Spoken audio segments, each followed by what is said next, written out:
Hey, so I just got done, well, last night, it feels like I just got done watching Threads, the new Blu-ray from Severin Films. Yeah, this movie is so terrifying.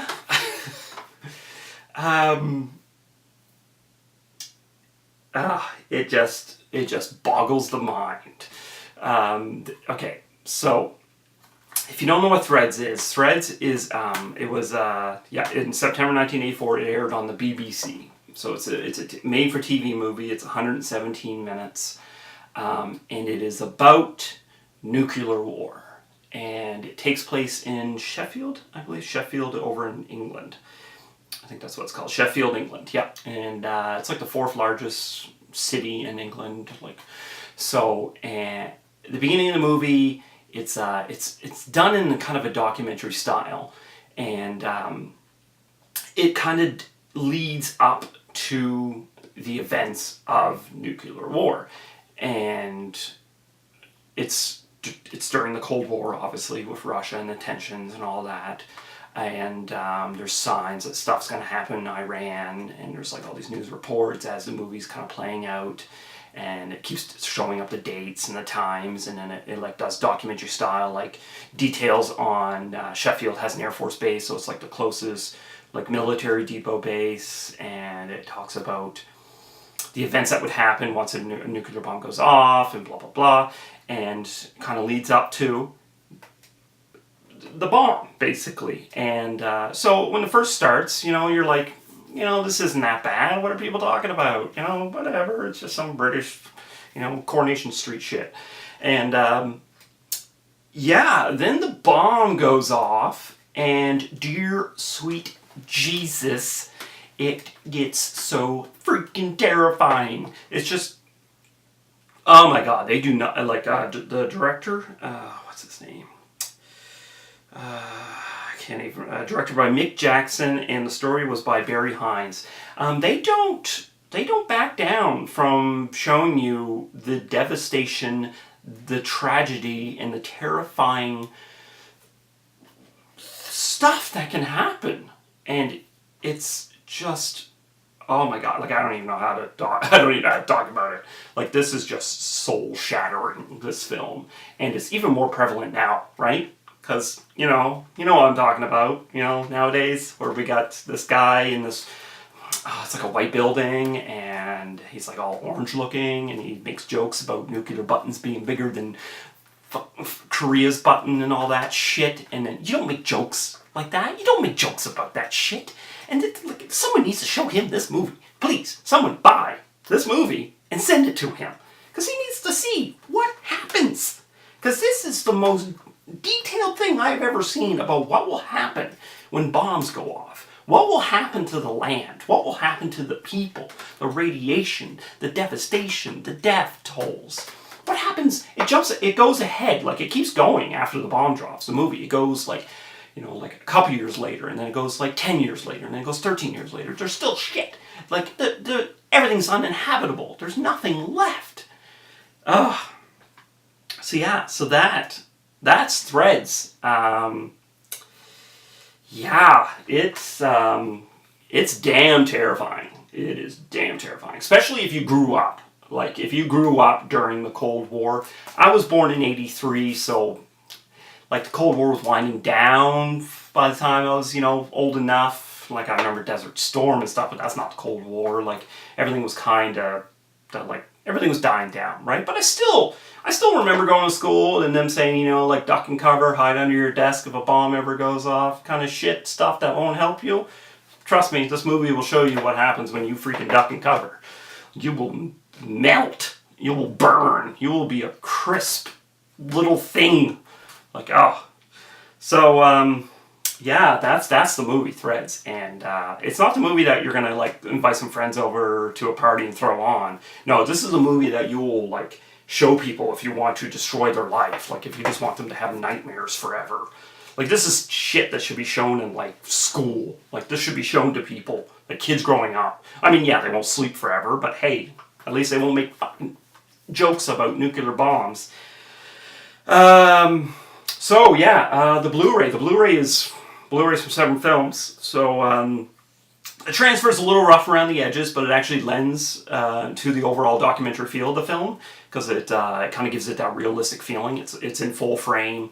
Even the menus are kind of like in a full frame. It's documentary style, gritty look and stuff. It's. I actually wouldn't want the movie to look any better than it already does because it really makes it seem real, and that's what the transfer is going to do. The audio is just mono English. I think I'm not sure if there were subtitles. I don't remember there being subtitles on there. There might be subtitles, but it doesn't say on the back. I can't remember if there was. It is an English-speaking film. It's in England. Sometimes it's a little hard to understand what they're saying. Not for nothing. No, not for me. Not for me. Which means nothing, I guess. I don't know. And for the special features, we have the audio commentary with the director. It's moderated by Severin Films, David Gregory, and a film writer, Kier LaJanisi. Sorry if I pronounced your name wrong. We have an interview with Karen Meager. She played, what's her name? Anne, I think, or something like that. She was in the movie. She's the main girl in the movie that you kind of follow as, like, after the bombs drop and everything.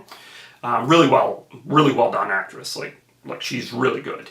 The interview was really informative. It's only like, I think it was like 10 minutes or something, but, you know, she provides a lot of detail with the casting and stuff like that. Shooting the Annihilation is with the director of photography, Andrew Dunn. Kind of talks about the sets that they had, how they were given like this area that was going to be torn down, and so they were able to do what they wanted to do with it and stuff. The destruction designer, Christopher Robillard, which is the production designer, yes. He goes on a little bit about the sets again, and he tells this kind of funny story about how they would dress up the buildings to make them look new. And then when they come back the next day, all the doors are gone because this town that they were shooting in, they were given, it was a place where people came and like took stuff, whatever they wanted. If they needed doors, they would just come down and take the doors. So that was pretty funny. Then there's a 30-minute interview with Stephen Thrower. He's a film writer. He appears on a lot of like Arrow film stuff. He has that sexy British voice. He's pretty he's really informative. He talks a lot about the movie. So like I said, it's 30 minutes, so it's really good. And we have a US trailer, and then we had a reissue trailer. But that's it. That's it for special features. But you know, they're good. It's not jam-packed or anything like that. I know if you ordered it, you could get like a lenticular cover that would like show the bomb exploding kind of thing. So that was pretty cool. There's no reverse sleeve, there's no booklet or anything like that I know, not in my review copy, but yeah, it's region free, so that's good. And yeah, it's just really terrifying. It really is terrifying. But I think everyone should buy this. I honestly think everyone should buy this and watch it at least once in their life. I know some people compare it, like some people call it the British version of The Day After Tomorrow, I think is what it's called, or The Day After or something. The Day After Tomorrow? No, The Day After. I don't know, whatever it's called. Whatever that movie is that came out in like '83 about the nuclear bomb going off. They call it like this the British version. I haven't seen that movie, so I can't really compare it. But if it's anything like this movie, like, yeah, I don't need another terrifying experience, but maybe I do. Maybe everyone does. And I think that's what Threads is all about. It's all about showing you what can happen. Is it 100% accurate? I don't know, because I don't want this shit to happen. So, yeah, I definitely say pick it up for sure, no matter the price. Buy this freaking movie. Show it to everyone you can and tell them that next time they want someone that has power, don't give it to a maniacal idiot. I'm just saying, you know, someone that's, you know, going to joke about the button, because this is the shit that will happen. You know, it's a little freaky. So, Sorry to get a little political with you. I'm Canadian, so I guess it doesn't really matter. I didn't get any say anyways. We got another idiot up here, so whatever. So, that's it. I hope you really enjoyed this. What is that sound? What is that sound? Can you hear that? What is something going? What is that? Oh,